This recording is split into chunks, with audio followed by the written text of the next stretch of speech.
سورہ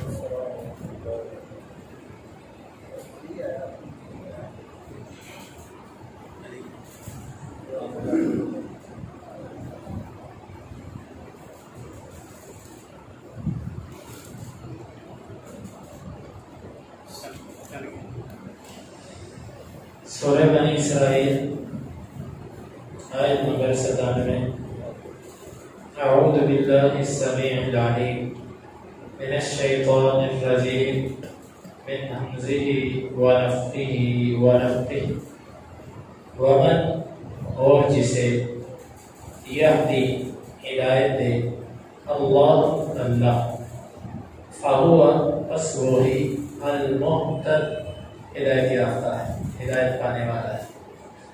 ومن اور جسے یضلل وہ گمراہ کر دے فلن بس ہرگز نہیں تجدہ آپ پائیں گے لہم ان کے لیے اولیاء دوست من علاوہ دونی اس اللہ کے۔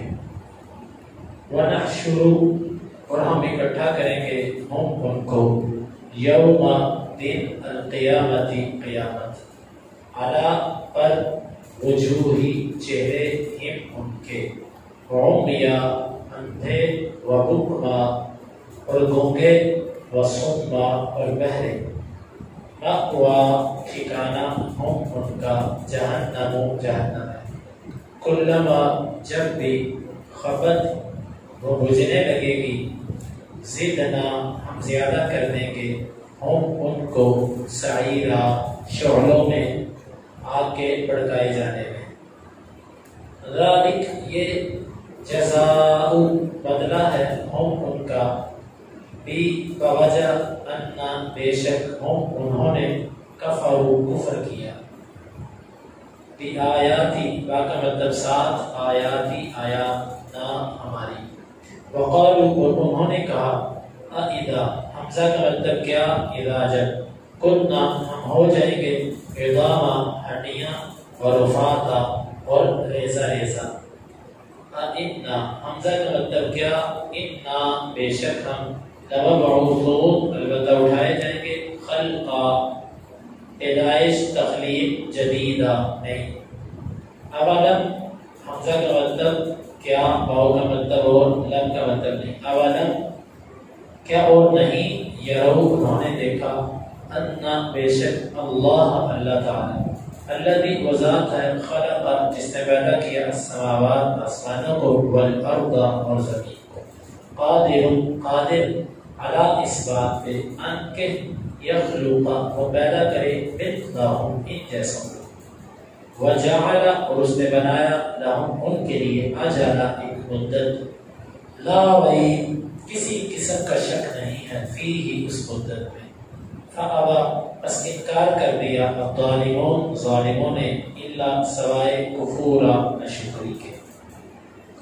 قل آپ کہہ دیجئے لو اگر انتم تم تملکون مالک ہوتے خزائن خزانوں کے رحمتی رحمت کے ربی میرے رب کی اذن تب تو لامسکتم البتہ تم روک لیتے خشیتا ڈرتے ہوئے الانفاق فقیری کے وکانا اور ہے الانسان انسان قدورا بخیل کنجوس ومن یهد اللہ فهو المہتد اور جسے اللہ تعالیٰ ہدایت دے بس وہی ہدایت پانے والا ہے ومن یضلل فلن تجد لهم اولیاء من دونی اور جسے وہ گمراہ کر دے بس آپ اس کے لیے اس اللہ کے علاوہ کوئی مددگار نہیں پا سکتے۔ وَنَحْشُرُهُمْ يَوْمَ الْقِيَامَةِ اور ہم انہیں اٹھائیں گے قیامت کے دن عَلَى وُجُوهِهِمْ ان کے چہروں کے پر وَعُمْيًا وَبُكْمًا وَصُمًّا اندھے گونگے بہرے مَأْوَاهُمْ جَهَنَّمْ ان کا ٹھکانہ جہنم ہے كُلَّمَا خَبَتْ زِدْنَاهُمْ سَعِيرًا جب بھی وہ بجھنے لگے گی ہم اسے بھڑکانے میں شعلوں میں اور زیادہ کر دیں گے۔ ذَلِكَ جَزَاؤُهُمْ بِأَنَّهُمْ كَفَرُوا بِآيَاتِنَا یہ بدلہ ہے ان کا بوجہ اس کے کہ انہوں نے ہماری آیتوں کا کفر کیا۔ وَقَالُوا أَإِذَا كُنَّا عِظَامًا وَرُفَاتًا أَإِنَّا لَمَبْعُوثُونَ خَلْقًا جَدِيدًا اور انہوں نے کہا کہ کیا جب ہم ہڈیاں ہو جائیں گے اور ریزہ ریزہ ہو جائیں گے کیا ہم ایک دفعہ نئے سرے سے اٹھائے جائیں گے؟ اولم یروا ان اللہ الذی خلق السماوات والارض قادر، کیا انہوں نے نہیں جانا کہ وہ ذات جس نے زمین و آسمان کو پیدا کیا وہ قدرت رکھتا ہے علی ان یخلق مثلهم، کہ ان جیسوں کو وہ پیدا کرے، وجعل لهم اجلا لا ریب فیہ، اور اس نے ان کے لیے ایک مدت بنائی ہے اس میں کوئی شک نہیں، فابى الظالمون الا کفورا، بس ظالموں نے سوائے ناشکری کے ہر چیز کا انکار ہی کیا۔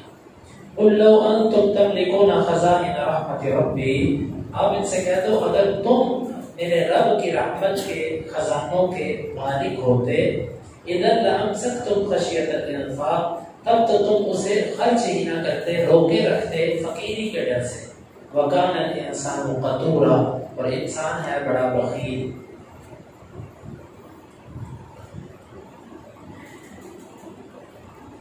پیچھے مشرکین مکہ نے نبی صلی اللہ علیہ وسلم سے مطالبے کیے، اور مطالبے بڑے عجیب تھے کہ آپ یہ کر دو وہ کر دو، لمبی ایک لسٹ آپ کے سامنے مطالبوں کی رکھی۔ اللہ تعالیٰ نے اس کے جواب میں یہ بات فرمائی کہ ہدایت کا تعلق منہ مانگے معجزوں سے نہیں ہوتا، ہدایت تو جسے اللہ چاہے اسے ملتی ہے، اور جس کو اللہ تعالیٰ گمراہ کرنا چاہے اس کو دنیا کی کوئی طاقت ہدایت نہیں دے سکتی۔ تم کہتے ہو کہ منہ مانگے معجزے ملیں گے تو ایمان لائیں گے، منہ مانگے معجزے ملنے کے بعد بھی ایمان لانا رب کی توفیق سے ہوتا ہے۔ تو تم سے پہلے کتنی امتیں گزری کہ جنہوں نے منہ مانگے معجزے لیے لیکن ان کو ہدایت نہیں ملی، تو تم رب سے ہدایت مانگو، مطالبے نہ کرو کہ تو ایسے کر، تو ایسے کر، تو ایسے کر۔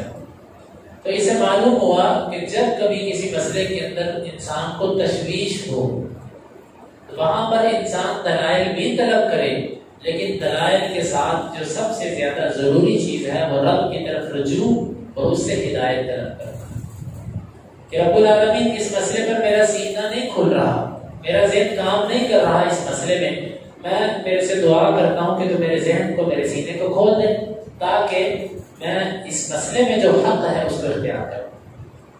یہ کب ممکن ہے؟ جب انسان اللہ سے دعا کرتا ہے، دعا کریں پھر اس کے ساتھ ساتھ آپ جو ہے وہ دلائل بھی تلاش کریں۔ اگر آپ دعا کو چھوڑ کے دلائل ڈھونڈیں گے تو ممکن ہے آپ کو دلائل ملنے کے بعد بھی ان پر عمل کرنے کی توفیق نہ ملے، کیونکہ ہدایت تو رب کے ہاتھ میں ہے۔ اس لیے دلائل سے زیادہ انسان کو ہدایت مانگنی چاہیے۔ اور نبی صلی اللہ علیہ وسلم نبی ہونے کے باوجود اللہ سے کہا کرتے تھے اہدنی لما اختلف فیہ من الحق بإذنک انک تہدی من تشاء الی صراط مستقیم، اے میرے رب مجھے جن مسائل کے اندر اختلاف ہے ان میں جو راہ راست ہے وہ دکھا۔ آپ اندازہ کیجیے کہ نبی صلی اللہ علیہ وسلم سے بڑھ کر عالم کوئی نہیں دنیا کے اندر، آپ جیسا فقیہ کوئی نہیں، لیکن اس کے باوجود اللہ تعالیٰ سے یہ دعا کر رہے ہیں کہ جن مسئلوں میں اختلاف ہے تو ان میں میری درست رہنمائی فرما۔ تو جب ایک امام الانبیاء ہو کر یہ دعا کرے تو ہم جیسوں کو تو اس دعا کو نہیں چھوڑنا چاہیے۔ تو اللہ تعالیٰ نے فرمایا معجزے نہ طلب کرو، ہدایت جسے رب دے اسی کے پاس ہے۔ رب ہدایت کسے دیتا ہے؟ جو طلب کرتا ہے۔ جو ایسا نہیں ہوتا کہ کوئی دل سے طلب کرے اور اللہ اس کو نہ دے، ایسا نہیں ہوتا۔ وَمَنْ يُضْلِلِ اللَّهُ فَلَنْ تَجِدَ لَهُ أَوْلِيَاءَ مِن دُونِهِ، اور جسے اللہ گمراہ کر دے آپ اس کو کبھی بھی ہدایت نہیں دے سکتے۔ آپ اندازہ کر لیجئے کہ یہ نبی سے سب کو خطاب کیا جا رہا ہے، تو مختار کل والی بات، نظر کرم والی بات، جی میرا مرشد ایک نظر دیکھتا ہے تو بندے بدل کے رکھ دیتا ہے، وہ بات کہاں رہ گئی؟ معلوم ہوتا ہے کہ یہ سب جھوٹ ہے، یہ بنائے ہوئے پلندے ہیں، یہ مکڑی کے جالے ہیں کہ جس میں صرف شکار کو پھنسانا مقصود ہوتا ہے، اور اس کی کوئی حیثیت نہیں ہے ان باتوں کی۔ وَنَحْشُرُهُمْ يَوْمَ الْقِيَامَةِ عَلَى وُجُوهِهِمْ عُمْيًا وَصُمًّا وَبُكْمًا، ہم ان کو قیامت کے دن چہروں کے بل چلائیں گے۔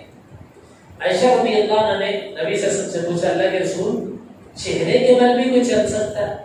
پاؤں پر تو چلنا سمجھ آتا ہے، تو چہرے پر کوئی کیسے چلے گا؟ ٹانگے اوپر اور چہرے پر چلے۔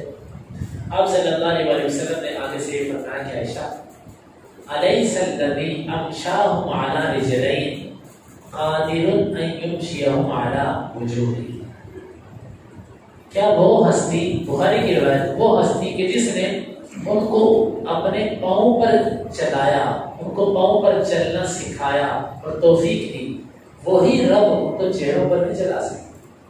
جن کے پاؤں نہیں ہوتے وہ بھی تو چلتے ہیں، جن کے ہاتھ پاؤں نہیں ہوتے وہ بھی تو کھانے کھاتے ہیں۔ جب ایک چیز نہیں ہوتی تو پھر رب دوسری چیز کی انسان کے اندر صلاحیت پیدا کر دیتا ہے۔ ہم وہ کام نہیں کر سکتے، اس طریقے سے ہم کھانا نہیں کھا سکتے جس طریقے سے وہ بندہ کھا جائے گا جس کے دونوں ہاتھ نہیں۔ تو یہ ہم ان کو چہروں کے بل چلائیں گے، یہ اللہ تعالیٰ میں سے محفوظ رکھے۔ اس کی وجہ یہ بھی ہے کہ چہرہ سب سے انسان کے جسم کے اعضاء میں سے سب سے نازک چہرہ ہوتا ہے اور سب سے معزز، اور انسان اسی کو بچاتا ہے۔ چہرے پر کوئی چوٹ آنے لگے ہاتھوں پر لیتا ہے، کمر پر لیتا ہے، منہ چھپاتا ہے، ہاتھ آگے کرتا ہے کہ میرے چہرہ بچا ہے۔ تو یہ اللہ تعالیٰ ان کو انہی چہروں پر چلائے گا کہ اس ناک کو تم نے بچانے کے لیے حق کا انکار کیا، لے اب اپنی ناک کو گھسیٹ اور گھسٹتا گھسٹتا تو جہنم کی طرف جا۔ ہم جب ان کو اٹھائیں گے یہ اندھے بھی ہوں گے، گونگے بھی ہوں گے، بہرے بھی ہوں گے۔ ہوں گے اس کا معنی اندھے، بک بول نہیں سکتے، سن نہیں سکتے۔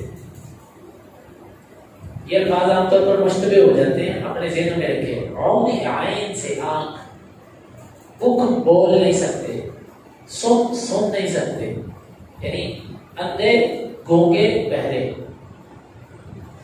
بعض روایات کے اندر آتا ہے کہ اللہ تعالیٰ ان کو اٹھائے گا، یہ دیکھیں گے سب کچھ۔ یہاں پر آتا ہے یہ اندھے ہوں گے، گونگے ہوں گے، بہرے ہوں گے۔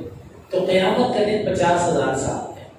کسی موقع پر اللہ تعالیٰ ان کی آنکھیں کھولے گا، اور وہاں پر جب آنکھیں کھولے گا تو ان کو مزید تکلیف دینے کے لیے کہ دیکھو آج تمہارے ساتھ ہونے کیا لگا ہے، ان کو اذیت دینے کے لیے۔ اور کئی مقامات ہوں گے وہاں پر یہ اندھے ہوں گے، گونگے ہوں گے، بہرے ہوں گے۔ یہ جزا ہوگی کہ جس طرح تم قرآن اور حدیث سننے کے باوجود ٹس سے مس نہیں ہوتے تھے، اندھے بنے رہتے تھے، گونگے بنے رہتے تھے، بہرے بنے رہتے تھے، آج اللہ تمہیں وہی سزا دے رہا ہے۔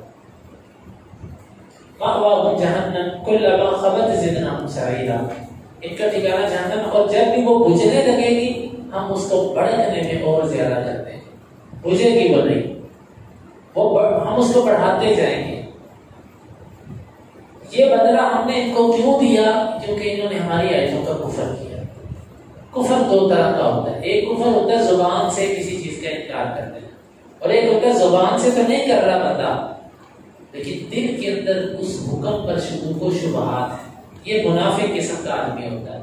آج بہت سارے لوگ ایسے ہیں کہ وہ زبان سے اسلام کے خلاف کچھ نہیں بولتے، نہ بول سکتے، لیکن ان کے دلوں کے اندر اسلام کے بارے میں بہت بغض اور بہت تنقید ہے اسلام کے معاملے میں۔ اور تیسری کفر کی آپ صورت یہ بھی بنا لیجئے کہ انسان زبان سے اقرار تو کر رہا ہوتا ہے لیکن عمل نہیں کر رہا ہوتا۔ یہ جو کفر ہے یہ پہلے دو کفروں سے ہلکا ہے۔ وہ کفر انسان کو دائرہ اسلام سے خارج کرتا ہے، یہ دائرہ اسلام سے بعض دفعہ خارج نہیں کرتا۔ تو یہ جو صورت ہے نا، انہوں نے ہماری آیتوں کا کفر کیا، اس میں کفر کے اندر عمل نہ کرنا بھی آتا ہے۔ ایک بندہ زبان سے تو اقرار کرے لیکن عمل نہ کرے، یہ بھی کفر کی قسم ہے۔ لیکن یہ کفر ایسا نہیں ہے کہ انسان کو دائرہ اسلام سے نکال دے، ہاں بعض دفعہ نکال بھی دیتا ہے۔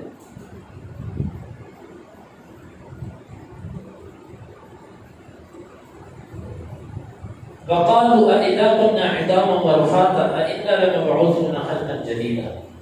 اللہ تعالیٰ کی قدرت کو اپنی عقل سے سمجھنے کی کوشش کرنا، یہ بھی لوگوں کے گمراہ ہونے کی ایک بہت بڑی وجہ رہی ہے۔ منکرین عذاب قبر، وہ کہتے ہیں جی عذاب نہیں ہوتا۔ اچھا جی عذاب کیوں نہیں ہوتا؟ جی روح تو اوپر چلی گئی، جسم نیچے ہو گیا، جس جسم میں روح نہیں ہے اس کو عذاب کیسے ہوگا؟ جب روح نکل جاتی ہے جسم کو پتہ ہی نہیں ہوتا اس کے ساتھ کیا ہو رہا ہے، تو اس کو جتنا مرضی مار دو اس کو مارنے کا فائدہ کیا ہوا؟ ہم کہتے ہیں کہ یہ تمہاری سوچ ہے، اور تم اس کو جتنا مرضی مار دو اس کو اس سے کچھ فرق نہیں پڑے گا، لیکن رب جب اس کو تکلیف دینا چاہے گا نا تو رب روح کے بغیر بھی اس کو اذیت دے سکتا ہے۔ میرا رب تو وہ ہے کہ جس میں کبھی روح آئی بھی نہیں اس کو بھی بلوا دیتا ہے، پتھروں کو بلواتا ہے، درختوں کو بلواتا ہے جس میں کبھی روح آئی نہیں، اور جس میں آ کے رہی اور پھر نکل گئی اس کے لیے بلوانا یا اس کو احساس دلانا اس کے لیے کون سا مشکل ہے؟ تو انہوں نے بھی یہ کہا کہ جب ہم ہڈیاں بن جائیں گے، ریزہ ریزہ ہو جائیں گے، ہم پھر اٹھائے جائیں گے، اللہ میں پھر پوچھے گا۔ ہاں تم اس پر تعجب کرتے ہو، اس سے بڑی چیزوں میں دکھاتا ہوں، تم یہ بتاؤ کہ جس رب نے زمین اور آسمان پیدا کیے، کیا وہ تم جیسوں کو دوبارہ نہیں اٹھا سکتا؟ کتنی زبردست بات ہے کہ جس رب نے زمین اور آسمان بنائے وہ تمہیں دوبارہ نہیں اٹھا سکتا۔ بڑا وجعل لهم اجلا لا ریب فیہ، اصل بات یہ کہ رب نے ایک وقت مقرر کیا، اس کے آنے میں کوئی شک نہیں ہے، لیکن وقت سے پہلے رب ان کی گرفت نہیں کرے گا، رب ان کو نہیں پکڑے گا۔ اور ظالموں نے تو سوائے نشکری کے ہر شے کا انکار ہی کیا، ان کو جو بھی اللہ نے حکم دیا انہوں نے اس کا نشکری کا انکار نہیں کیا، اس کو انہوں نے لے لیا کہ ہاں یہ ہمیں دے دو، ہم یہ کریں گے۔ قل لو انتم تملکون خزائن رحمت ربی، آپ ان سے کہہ دو اگر میرے رب کی رحمت کے جو خزانے ہیں اس کے مالک تم ہوتے نا، اذا لامسکتم خشیۃ الانفاق، تم تو فقیری کے ڈر سے اس کو خرچ ہی نہ کرتے۔ یہ رب ہے جو پوری دنیا کو روزی دیتا ہے۔ یقین مانے آج کی ایک نماز میں ایک بزرگ میرے ساتھ یہ گلہ کر رہے تھے کہ جی میں اپنے بیٹے کو مزید نہیں برداشت کر سکتا، میں نے اس کو بہت دیا، اب میں مزید نہیں دے سکتا، میں یہ بوجھ نہیں اٹھا سکتا اور میں اس کو علیحدہ کر رہا ہوں۔ کچھ مزید باتیں بھی تھی۔ آپ اندازہ کریں کہ ایک باپ اپنے بیٹے کو برداشت کرے اور باپ تو پھر کسی حد تک کرتا ہے، بیٹوں پر جب ماں باپ بڑھ جائیں تو پھر میری تو ویسے دعا ہے کہ اللہ نافرمان اولاد کے ذمے ماں باپ کو نہ ڈالے۔ یقین کچھ ہوتے ہیں کہ جو سعادت سمجھتے ہیں کہ میری ماں میرے پاس ہے، میرا باپ میرے پاس ہے، اور یہ خوش قسمت لوگ ہیں، رب کے چنے ہوئے لوگ ہیں جو یہ سعادت سمجھتے ہیں۔ اگر نہ بدبخت تو بعض ایسے ہوتے ہیں، ایک باپ نے 10 بچوں کو پالا، جب باپ ان کے ذمہ پڑتا ہے تو وہ باپ کی دوائی لانے کے لیے راضی نہیں ہوتے، اپنے بیوی بچوں کو کھلاتے ہیں پلاتے ہیں، چپکے سے لے کر جاتے ہیں، باہر کھلا لاتے ہیں کہ نہیں لے کے جانا، ابا کو نہ پتا چلتے، کہیں وہ بھی 2 دانے پھل کے نہ بیچ میں سے کھا لے، اور کہیں وہ بھی تھوڑی بہت چیز کھا نہ لے کوئی، اور بس یہ ایک الگ داستان ہے۔ مقصد بات کرنے کا یہ ہے کہ ایک سگا باپ اپنے بیٹے کو نہیں اٹھا سکتا اور بیٹا باپ کو نہیں اٹھا سکتا، یہی ہے نا دنیا کا قریب ترین رشتہ۔ تو پھر جب رب تمہیں خزانے اگر دے دیتا تو تم نے کہاں لوگوں کو دینے تھے؟ تم نے تو اپنے پاس ہی سمیٹ کے رکھنے تھے کہ کم نہ ہو جائے کم۔ یہ تو رب ہے جو صبح و شام خرچ کرتا ہے، اس کو ڈر نہیں ہے فقیری کا، کیونکہ فقر اس کے ہاں ہے نہیں۔ تو اذا لامسکتم خشیۃ الانفاق، تم کسی کو کچھ نہ دیتے، تم تو روک لیتے۔ وکان الانسان قتورا، انسان ہے ہی بخیل۔ یہ انسان کی فطرت اللہ نے بیان کی کہ یہ ہے بخیل کنجوس۔ ہاں اس بخل سے کون سی چیز انسان کو بچاتی ہے؟ ایمان۔ اسی لیے اس کے اندر آتا ہے ایمان اور بخل اکٹھے نہیں ہو سکتے۔ ایسا نہیں ہو سکتا کہ کسی دل کے اندر ایمان بھی ہو اور اس دل کے اندر بخل بھی آ جائے، یہ نہیں ہوگا۔ جہاں پر ایمان ہوگا بخل نکل۔ ہاں ایمان صحیح ہونا چاہیے، کامل ایمان ہونا چاہیے۔ بیمار قسم کا ایمان جس طرح کا ہمارے پاس ہے اس کے ساتھ تو بخل بھی جمع ہوتا ہے، لیکن صحت مند ایمان بخل کو اپنے ساتھ برداشت کرتا ہے۔